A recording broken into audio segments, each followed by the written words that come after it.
Hey guys ఎలా ఉన్నారు? ఈ పిక్ మీ లైఫ్లో ఒక్కసారైనా చూసుంటారు. చూసినప్పుడు అతను ఎవరు అని డౌట్ వచ్చిందా? అతని గురించే ఈరోజు వీడియో. తన పేరు యావో మింగ్. 7.6 ఫీట్ హైట్తో నేషనల్ బాస్కెట్బాల్ అసోసియేషన్ హిస్టరీలో టాలెస్ట్ ప్లేయర్స్లో ఒకడు. కానీ వాళ్ళందరిలోకి యావో మింగ్కి ఉన్న unique talent, soft touch, behind the back passes, block చేయటం, కష్టమైన జంపర్, ఇలా అన్ని కంబైన్ అయ్యి తన గేమ్ని నెక్స్ట్ లెవెల్కి తీసుకెళ్లాయి. యావో మింగ్ ఒక సూపర్ స్టార్ అయ్యాడు. యావో మింగ్ జర్నీ మిగతా బాస్కెట్బాల్ స్టార్ ప్లేయర్స్ జర్నీ కంటే చాలా కాంప్లెక్స్గా ఉంటుంది. యావో మింగ్ అమ్మా నాన్న కమ్యూనిస్ట్ చైనాలో పుట్టిన famous basketball stars. Communist leaders Yao Ming అమ్మా నాన్న పెళ్లిని అరేంజ్ చేశారు. వాళ్ళ ఇష్టంతో చేసుకోలేదు. ఇద్దరు బాస్కెట్బాల్ స్టార్స్ పెళ్లి చేసుకుంటే ఒక అల్టిమేట్ బాస్కెట్బాల్ స్టార్ పుడతాడు అనే ప్లాన్తో చైనా వాళ్ళిద్దరికి పెళ్లి చేసింది. యావో మింగ్ పుట్టాక తాను NBA దాకా చేరటానికి ఫ్యామిలీ అంతా నానా కష్టాలు పడ్డారు. యావో మొదట్లో అసలు బాస్కెట్బాల్ని ఇష్టపడేవాడు కాదు. కానీ ఫ్యామిలీ సిచ్యువేషన్స్ అతన్ని బాస్కెట్బాల్ ఆడేలాగా ఫోర్స్ చేశాయి. 13 సంవత్సరాల వయసు నుండే రోజుకి 10 గంటలు బాస్కెట్బాల్ ప్రాక్టీస్ చేసేవాడు. NBA హిస్టరీలోనే చాలా unique journey యావో Ming story. 1965 యావో Ming mother FANG ఫెంగ్డి. ఈవిడ అందరికీ ద ఫ్యాంగ్ అనే పేరుతోనే పరిచయం. ఒక ఎలైట్ స్పోర్ట్స్ ట్రైనింగ్ సెంటర్కి వచ్చింది. అక్కడ కొన్నేళ్ల పాటు ట్రైనింగ్ తీసుకుంటూ ఉంది. ద ఫ్యాంగ్కి బాస్కెట్బాల్ అంటే పర్టికులర్గా పెద్ద ఇంట్రెస్ట్ ఉండేది కాదు. బాస్కెట్బాల్లో కెరియర్ సెలెక్ట్ చేసుకుందాం అని కూడా ఎప్పుడు అనుకోలేదు. కానీ తన హైట్ 6.2, యావరేజ్ చైనీస్ మెన్ కన్నా 6 ఇంచెస్ ఎక్కువగా ఉండటం వల్ల షాంఘై స్పోర్ట్స్ అఫీషియల్స్ తనని నెక్స్ట్ ఉమెన్ బాస్కెట్బాల్ టీమ్కి సెలెక్ట్ చేశారు. బాస్కెట్బాల్తో తన లైఫ్ పావర్టీ నుంచి, అలాగే రోజు తినడానికి తిండుండే కన్సర్న్ నుంచి ఎస్కేప్ అయింది. కానీ ఇది చాలా హై కాస్ట్తో వచ్చింది. ఇయర్ రౌండ్ కొత్త సీజన్స్లో ఫ్రీజింగ్ కోల్డ్ వింటర్ కోర్ట్స్లో, హాట్ సమ్మర్ కోర్ట్స్లో ప్రతిరోజు 8 నుంచి 10 గంటల వరకు ట్రైనింగ్ తీసుకునేది. ఆ టైంలో చైనీస్ కోచెస్ ట్రైనీస్ని చాలా స్ట్రాంగ్గా పుష్ చేసేవాళ్ళు. సిక్ ఆర్ ఇంజ్యూర్డ్ అయినా కూడా ఆడమని ఫోర్స్ చేసేవాళ్ళు. ఈ ప్రెషర్ ఒక communist regime revolution spirit build చేయడం కోసమని మావో జిదాంగ్ అందరినీ వాళ్ళ వర్క్ ఎలా చేయాలో డిక్టేట్ చేసేవాడు. ద ఫాంగ్ హైట్ అండ్ డిటర్మినేషన్ వల్ల తన జనరేషన్లో స్టాండ్అవుట్ అయింది. చైనీస్ నేషనల్ టీమ్ కెప్టెన్ కూడా అయింది. 1976 ఏషియన్ ఛాంపియన్షిప్లో టీం విన్ అవడంలో మెయిన్ రోల్ ప్లే చేసి గోల్డ్ మెడల్ కూడా విన్ అయింది. కానీ రిపీటెడ్గా అయిన ఇంజురీస్ వల్ల 1978లోనే రిటైర్ అవుతారని స్టేట్ని రిక్వెస్ట్ చేసింది. కానీ మావో రెజిమ్ టైంలో ఎవరి ఫేట్ని వాళ్ళు కంట్రోల్ చేయలేరు. సో షాంఘై స్పోర్ట్స్ అఫీషియల్స్ తన రిటైర్మెంట్కి ఒక కండిషన్ పెట్టారు. అదే వాళ్ళకు ఒక ఆఫ్ స్ప్రింగ్ ప్రొడ్యూస్ చేయాలని, అంటే బిడ్డని కనివ్వాలని. అప్పటి వరకు ద ఫాంగ్ ఎవరితోనూ డేటింగ్ చేయలేదు. అప్పట్లో అథ్లెట్స్కి డేటింగ్ అనేది స్ట్రిక్ట్గా నిషేధించేవారు అనమాట. రిటైర్ అయిన తర్వాత లేదా 28 సంవత్సరాలు కంప్లీట్ అయ్యాక అప్పటి చైనీస్ అథ్లెట్స్కి డేటింగ్ చేయడానికి స్టేట్ నుంచి పర్మిషన్ ఉండేది. సో ద ఫాంగ్ కోసం అఫీషియల్స్ ఒక సూటబుల్ హస్బెండ్ క్యాండిడేట్ని సెలెక్ట్ చేశారు. అతనే 6.8 ఫీట్ హైట్ ఉండే బాస్కెట్బాల్ ప్లేయర్ యావో జియువాన్. పేర్లు సరిగ్గా పలికేం లేదు, చైనీస్ పేర్లు కదా, సో కొంచెం అడ్జస్ట్ అవ్వండి. ద ఫాంగ్కి యావో జియువాన్ ఎవరో తెలుసు కానీ పెద్దగా పరిచయం లేదు. స్టేట్ డెసిషన్ మేరకు వాళ్ళిద్దరూ పెళ్లి చేసుకున్నారు. పెళ్ళైన 15 నెలలకి, అంటే 1980 సెప్టెంబర్ 12న యావో మింగ్ పుట్టాడు. మింగ్ అంటే చైనీస్ లాంగ్వేజ్లో బ్రైట్ అని అర్థం అనమాట. యావో మింగ్ పుట్టిన దగ్గర నుంచి అందరికీ చాలా క్లియర్గా ఉంది తను ఆర్డినరీ బేబీ కాదు అని. ఎందుకంటే తాను పుట్టడమే 12 పౌండ్స్ వెయిట్తో పుట్టాడు. 12 పౌండ్స్ అంటే ఆల్మోస్ట్ 5.5 kgs అనమాట. తన అరికాళ్ళు చేతులు 3 సంవత్సరాల పిల్లల్లాగా ఉండేవంట. And Yao Ming average Chinese new born baby కంటే డబుల్ సైజులో పుట్టాడు. ఈ న్యూస్ చాలా త్వరగా షాంఘై స్పోర్ట్స్ కమిషన్ టాప్ లీడర్స్కి రీచ్ అయింది. మావో జిదాంగ్ 1976లో చనిపోయాడు. ఈసారి కంట్రీలో వేరే గవర్నమెంట్ అధికారంలోకి వచ్చింది. దానివల్ల యావో మింగ్ మదర్ని డిమోట్ చేశారనమాట. ఒక రెస్పెక్టబుల్ బాస్కెట్బాల్ కోచ్ పొజిషన్ నుంచి రిటైర్డ్ అథ్లెట్స్ కాంపౌండ్లో స్వీపింగ్ వర్క్స్ చేసే పొజిషన్కి ట్రాన్స్ఫర్ చేశారు. యావో మింగ్ ఫాదర్ది కూడా సిమిలర్ సిచ్యువేషన్. ఆయన్ని కూడా కోచ్ పొజిషన్ నుంచి రిమూవ్ చేసి ఒక మాన్యువల్ లేబర్ పోస్ట్ ఇచ్చారు. యావో మింగ్ ఫాదర్ కొంచెం గవర్నమెంట్ని రిక్వెస్ట్ చేసి షాంఘై స్పోర్ట్స్లో వర్క్ చేస్తున్నాడు. ఈ టైంలో ఫ్యామిలీ మంత్లీ ఇన్కమ్ 18 యువాన్ కన్నా తక్కువ ఉండేది. ఈ డబ్బు వాళ్ళ కొడుకు యావో మింగ్ని చూసుకోవడానికి కూడా సరిపోయేది కాదు. యావో మింగ్ 8 సంవత్సరాలకే 5.7 ఫీట్ వరకు హైట్ పెరిగాడు. చుట్టుపక్కల వాళ్ళందరూ యావో మింగ్కి ఫ్యూచర్లో బాస్కెట్బాల్ స్పోర్ట్స్లో మంచి స్కోప్ ఉంది అనుకుంటున్నారు. స్టేట్ రిప్రజెంటేటివ్స్ ఒకరోజు యావో మింగ్ ఫ్యామిలీ ఫ్యామిలీ ఉంటున్న స్మాల్ అపార్ట్మెంట్కి వచ్చారు. మింగ్ని స్పోర్ట్స్ స్కూల్కి పంపాలి అని రిక్వెస్ట్ చేశారు. అక్కడ తన మెయిన్ ఫోకస్గా బాస్కెట్బాల్ ఉంటుంది అని చెప్పారు. కానీ యావో మింగ్ పేరెంట్స్ అందుకు ఇంట్రెస్ట్ చూపించలేదు. వాళ్ళకి కొడుకు చదువుకోవటమే ఇష్టం. కానీ గవర్నమెంట్ రిప్రజెంటేటివ్స్ యావో మింగ్ పేరెంట్స్ని ఒప్పించి స్పోర్ట్స్ స్కూల్లో ఫ్రీ ఫుడ్ కూడా ఉంటుందని, యావో మింగ్ టాలెంట్ నేషన్ ప్రాపర్టీ అని అన్ని విధాలుగా వాళ్ళని లాక్ చేసి అతన్ని స్పోర్ట్స్ స్కూల్లో జాయిన్ చేశారు. చిన్నపిల్లాడిగా ఉన్నప్పుడు యావో మింగ్ ఆర్కియాలజిస్ట్ అవ్వాలి అనుకున్నాడు. బాస్కెట్బాల్ మీద అతనికి ఏ మాత్రం ఇంట్రెస్ట్ లేదనమాట. ప్రాక్టీస్కి వెళ్ళటం చాలా కష్టం అనిపించేది. కేవలం తన పేరెంట్స్ మీద రెస్పెక్ట్తోనే ప్రాక్టీస్కి వెళ్ళేవాడు. తన సైజు వల్ల కోర్టులో చాలా క్లమ్జీగా అన్కంఫర్టబుల్గా ఫీల్ అయ్యేవాడు. ఇంకో పక్క క్లాస్మేట్స్ ఏడిపించేవాళ్ళు అనమాట.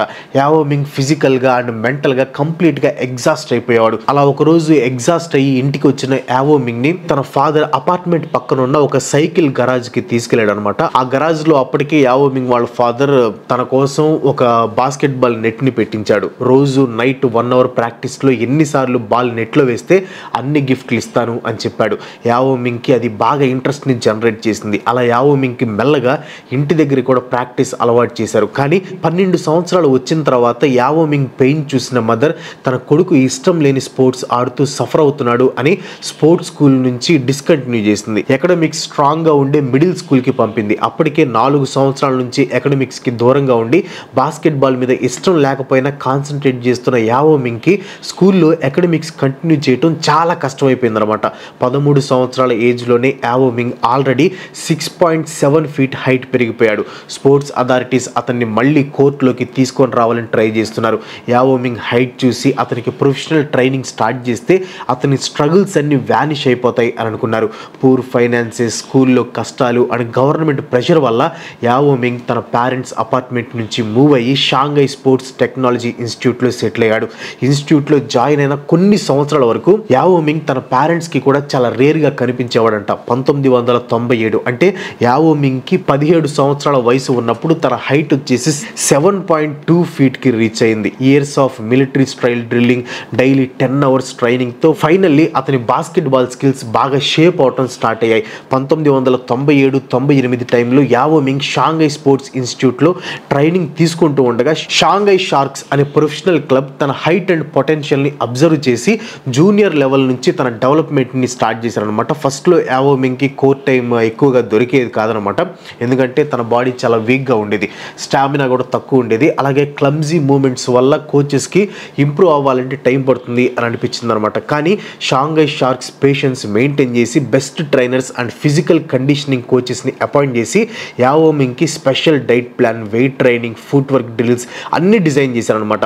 స్టార్టింగ్ మ్యాచెస్లో బెంచ్కి లిమిటెడ్గా యూజ్ చేశారు. కానీ యావో మింగ్ గ్రాడ్యువల్లీ తన హైట్ అడ్వాంటేజ్ని యూజ్ చేయటం, రీబౌండ్స్ తీసుకోవటం, డిఫెన్స్ బ్లాక్ చేయటంలో ఇంప్రూవ్మెంట్ చూపించాడు. 1999-2000 సీజన్లో యావో మింగ్ పర్ఫార్మెన్స్ చాలా చేంజ్ అయింది. Average double digit points score చేయడం స్టార్ట్ చేసి రీబౌండింగ్లో డామినెంట్ అయ్యి అపోనెంట్స్కి రియల్ ప్రాబ్లమ్స్ క్రియేట్ చేయడం స్టార్ట్ చేశాడు. ఆ సీజన్లో చైనీస్ మీడియా అండ్ ఫ్యాన్స్ అందరికీ యావో మింగ్ నేమ్ బాగా తెలిసిందనమాట. 2001లో యావో మింగ్ ఫైనల్లీ షాంఘై షార్క్స్కి బ్రేక్ త్రూ లీడర్గా మారాడు. తన స్కోరింగ్, రీబౌండింగ్, డిఫెన్స్తో టీమ్ని ఫస్ట్ ఎవర్ CBA ఛాంపియన్షిప్కి లీడ్ చేశాడు. ఆ విక్టరీ ఒక హిస్టారికల్ మూమెంట్. బికాస్ అంతకుముందు షాంఘై షార్క్స్ ఎప్పుడు ఛాంపియన్షిప్ని విన్ అవ్వలేదు. ఈ championship and Yao Ming dominance వల్ల యుఎస్లో National Basketball Association scouts attention పీక్కి వెళ్ళింది. చైనాలో tallest and most talented player ఉన్నాడని యుఎస్ మీడియా హైప్ క్రియేట్ చేసింది. ESPN, స్పోర్ట్స్ ఇలిస్ట్రేటెడ్ లాంటివి యావో మింగ్ని కవర్ చేసి the 7.6 feet giant is the future of basketball అనే ఆర్టికల్స్ని పబ్లిష్ చేశాయి. 2002 ఇయర్ అనేది యావో మింగ్ కెరియర్లో టర్నింగ్ పాయింట్. షాంఘై షార్క్స్తో CBA ఛాంపియన్షిప్ గెలిచిన తర్వాత యావో ఆల్రెడీ ఇంటర్నేషనల్ స్పాట్ లైట్లో ఉన్నాడు. చైనాలో అతన్ని ఒక నేషనల్ ట్రెజర్ లాగా కన్సిడర్ చేస్తున్నారు.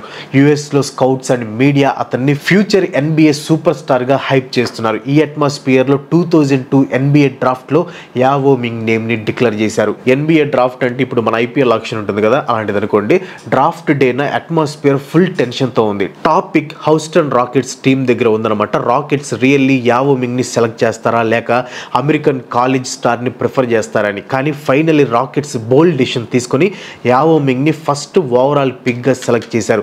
ఇమీడియట్గా యావో హిస్టరీ క్రియేట్ చేశాడు. ఏషియా నుంచి డైరెక్ట్గా NBA డ్రాఫ్ట్ టాప్ పిక్ చేసిన ఫస్ట్ ఎవర్ ప్లేయర్. అప్పుడే US మీడియాలో మిక్స్డ్ రియాక్షన్ స్టార్ట్ అయ్యాయి. కొన్ని outlets he's the future, he will globalize NBA అని పాజిటివ్గా చెప్పారు. కానీ కొంతమంది క్రిటిక్స్ సీరియస్ డౌట్స్ని ఎక్స్ప్రెస్ చేశారు. ఆ డౌట్స్ ఏంటంటే ఇంగ్లీష్ రాదు, టీమ్మేట్స్తో కమ్యూనికేషన్ ఎలా చేస్తాడని. చైనాలో ఆడటం ఈజీ, కానీ ఎన్బిఏలో జైంట్స్ లైక్ షాక్, డంకన్, గార్నెట్ని ఫేస్ చేయటం పాసిబుల్. చైనా స్టైల్ బాస్కెట్బాల్ నుంచి ఎన్బిఏ ఫాస్ట్ ఫిజికల్ స్టైల్కి అడాప్ట్ అవ్వగలడా అని. షాక్ ఓనీల్ కూడా I will make him look like little kid అని కామెంట్స్ చేశాడు. యావోమింగ్ కి మీడియాలో హైప్ ఎక్కువ బట్ కాన్ఫిడెన్స్ తక్కువలాగా ఉంది అని కామెడీ చేశాడు. కానీ యావోమింగ్ ఆన్సర్స్ కోర్టులో ఇచ్చాడు. ఫస్ట్ ఫ్యూ గేమ్స్ లోనే క్రిటిక్స్ సైలెంట్ అయ్యారు. 2002 నవంబర్లో లేకర్స్ వర్సెస్ రాకెట్స్ మ్యాచ్ లో యావోమింగ్ షాక్ ఓనీల్ ని ఫేస్ చేశాడు. షాక్ డామినేటింగ్ గా ఉన్న యావోమింగ్ కామ్ గా ప్లే చేసి ఫస్ట్ 8 షాట్స్ అన్ని హిట్ చేసి 100% ఫీల్డ్ గోల్ పర్సంటేజ్ తో మ్యాచ్ ని కంప్లీట్ చేశాడు.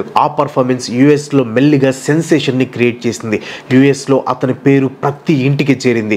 యావోమింగ్ 2002-2003 రూకీ సీజన్లో యావరేజ్గా 13.5 పాయింట్స్, 8.2 రీబౌండ్స్, 1.8 బ్లాక్స్ పర్ గేమ్తో అద్భుతంగా పర్ఫామ్ చేశాడు. తన డిఫెన్సివ్ ప్రెజెన్స్ వల్ల అపోనెంట్స్కి రియల్ హెడ్ఏక్గా మారాడనమాట. ఫ్యాన్స్కి కూడా యావోమింగ్ ఇమీడియట్గా ఫేవరెట్ అయిపోయాడు.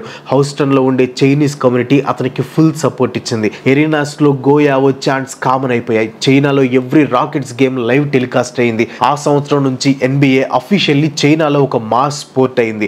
సీజన్ ఎండ్ లో Yao Ming NBA all rookie first team లో ప్లేస్ సంపాదించాడు మరియు రూకీ ఆఫ్ ది ఇయర్ లో సెకండ్ ప్లేస్ కొట్టాడు.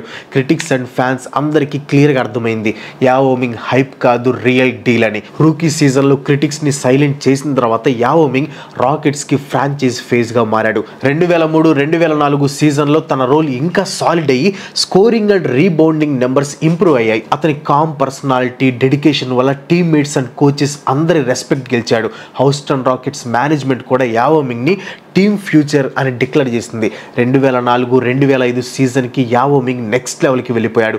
Average 18.3 points, 8.4 rebounds, 2 blocks per గేమ్తో షేర్ అయ్యాడు. కోర్టులో తన ప్రెజెన్స్ ఆపోజిట్కి ఒక నైట్ మేర్ లాగా మారిందనమాట. 7.6 ఫీట్ జైంట్ కాబట్టి బాస్కెట్ దగ్గర డామినేట్ చేస్తాడు. కానీ అన్యూజువల్గా free throws and mid range జంప్స్లో కూడా తన యాక్యురసీ హైగా ఉంది. Almost every night double digit points plus రీబౌండ్స్కి గ్యారంటీ లాగా అయిపోయాడు.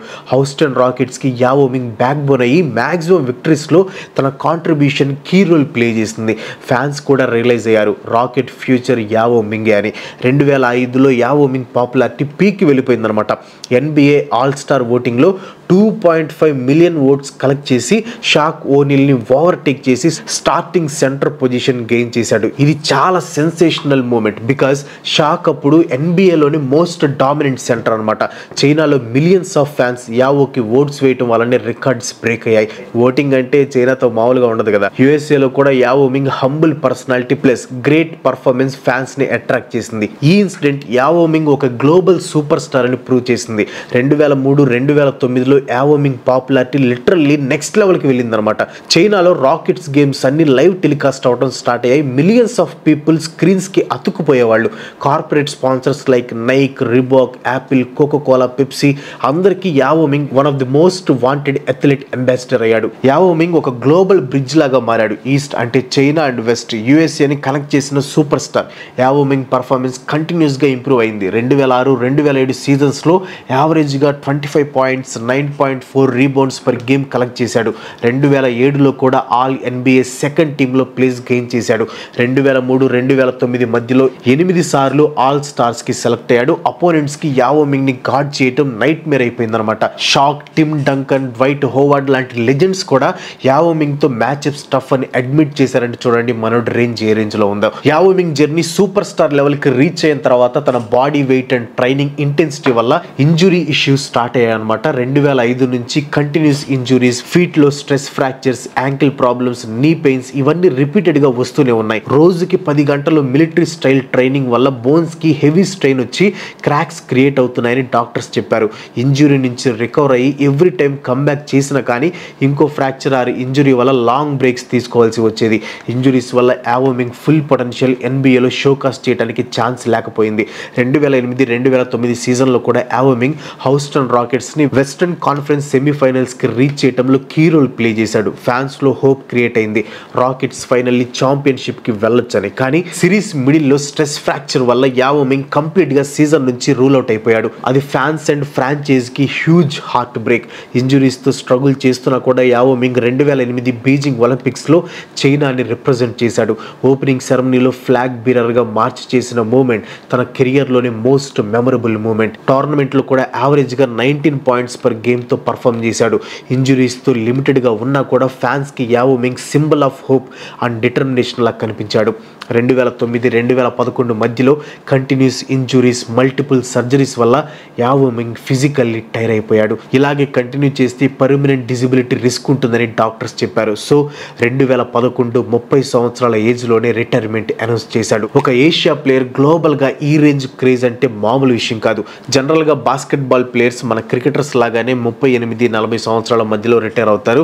యావో మింగ్ కూడా ఇంజురీస్ అవ్వకుండా ఇంకో 6-7 సంవత్సరాలు ఆడుంటే ఆల్ టైమ్ గ్రేటెస్ట్ ప్లేయర్స్ లిస్ట్లో ఫర్ ఎవర్గా నిలిచిపోయేవాడు అని అనలిస్టులు చెప్తూ ఉంటారు. ప్రజెంట్ యావో మింగ్ అయితే చైనాలో పిల్లలకి స్పోర్ట్స్ స్కూల్ అవి కట్టించి నెక్స్ట్ జనరేషన్ అథ్లెట్స్ని రెడీ చేసే పనిలో ఉన్నాడనమాట. బాస్కెట్బాల్ కోర్టుకి దూరం అయ్యాడు కానీ గేమ్కి కాదు. That's all for today. China తయారు చేసిన ఈ ఎక్స్పెరిమెంట్ గురించి మీ ఒపీనియన్ ఏంటో కింద కామెంట్స్లో తప్పకుండా చెప్పండి. ఈ వీడియో నచ్చితే ఒక లైక్ కొట్టి మీ ఫ్రెండ్స్ అండ్ ఫ్యామిలీకి షేర్ చేయండి. ఇలాంటి వీడియోస్ మన నాకు సపోర్ట్ చేయాలనుకుంటే వెంటనే మన ఛానల్కి సబ్స్క్రైబ్ చేసుకోండి. ఇంకో మంచి ఎపిసోడ్తో మళ్ళీ కలుసుకుందాం. అంతవరకు సెలవు. Bye bye.